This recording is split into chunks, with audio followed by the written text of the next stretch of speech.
There's a truth so uncomfortable that most people prefer to ignore it. It's not the wisest who govern the world, but those who best know how to pretend they are.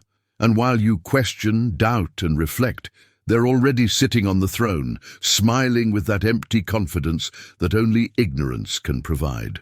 Welcome to the most disturbing phenomenon in social psychology, the principle of selective incompetence. Think about this for a moment. How many times have you seen someone climb the corporate ladder, not because they were the most capable, but because they were the loudest? How many times have you heard a politician speak for hours without saying absolutely anything, and yet the masses applaud? This isn't an accident. It's a pattern that repeats itself from ancient tribes to modern corporations, from fallen empires to current democracies. Incompetence doesn't just survive in power structures, it thrives in them. And this isn't because the system is broken. It's because the system was designed, consciously or unconsciously, to reward exactly that type of person. The philosopher Bertrand Russell said it with brutal clarity. The trouble with the world is that the stupid are cocksure while the intelligent are full of doubt. That phrase isn't just a clever observation, it's a diagnosis of our civilization. Unfounded certainty will always defeat informed doubt in the theater of public opinion. Because the masses don't seek truth, they seek certainty. And certainty is the exclusive domain of those who have never had the curiosity to question their own convictions. Now stop for a second. Breathe. I know this might sound cynical, even bitter, but stay with me, because what's coming is the part that no one has explained to you before. There's a deep psychological reason why this happens, and understanding it could change your view of power forever. Psychologists David Dunning and Dunning Kruger discovered something fascinating in the late 90s. The least competent people in any area tend to dramatically overestimate their abilities, while the truly competent underestimate theirs. This effect, now known as the Dunning Kruger effect, isn't just a curious laboratory finding. It's the key that explains why boardrooms are filled with self-assured mediocrities and true geniuses work in silence, doubting every step they take. Imagine a ladder. On the first rung is total ignorance, where you don't even know enough to realize how little you know. Here, confidence is maximum. You climb a bit, acquire superficial knowledge, and your ego inflates like a balloon. You feel invincible, but if you continue climbing, if you truly delve into the complexity of any discipline, you reach a valley, the valley of despair. Here, you finally comprehend the vastness of what you don't know. Your confidence plummets, and only those who persevere beyond this valley reach true mastery, accompanied by hard-earned humility. Now ask yourself this. On which rung do you think most political leaders stay? The narcissistic CEOs, the influencers who preach easy solutions to complex problems? Exactly. On the first or second. And from there, with that inflated and unearned confidence, they climb positions of power while you, who have reached the valley, remain trapped in analysis paralysis. But there's something even deeper. Something that connects this to the very nature of human evolution. For millennia, our ancestors didn't survive by being the wisest. They survived by being the most social, the human who could convince the tribe, who could tell the best story around the fire, who could project confidence in times of uncertainty. That was the one who obtained resources, mates, influence. Social intelligence always defeated abstract intelligence in the game of survival. And that programming is still alive in us.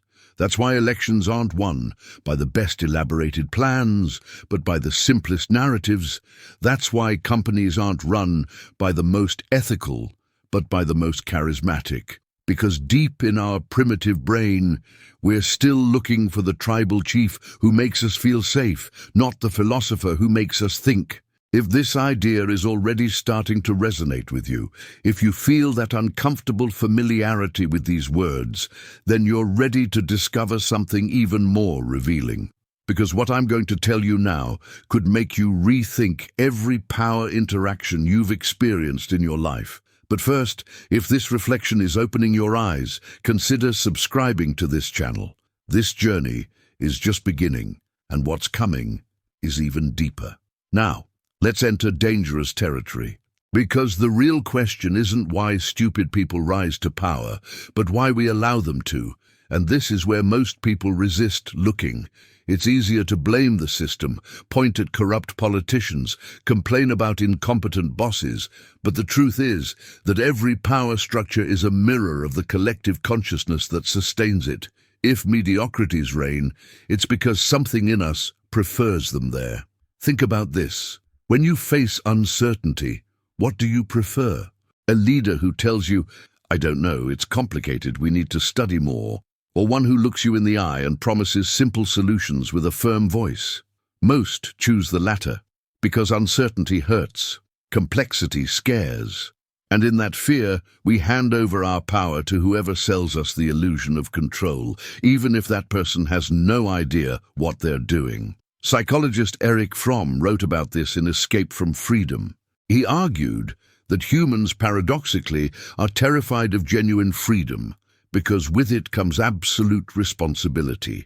It's more comfortable to submit to an authority, even an incompetent one, than to assume the weight of thinking and deciding for oneself.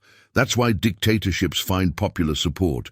That's why corporations can exploit their employees with their consent. That's why we keep electing the same archetypes of leaders over and over, expecting different results. Here's the perfect trap. The system doesn't need to conspire against you.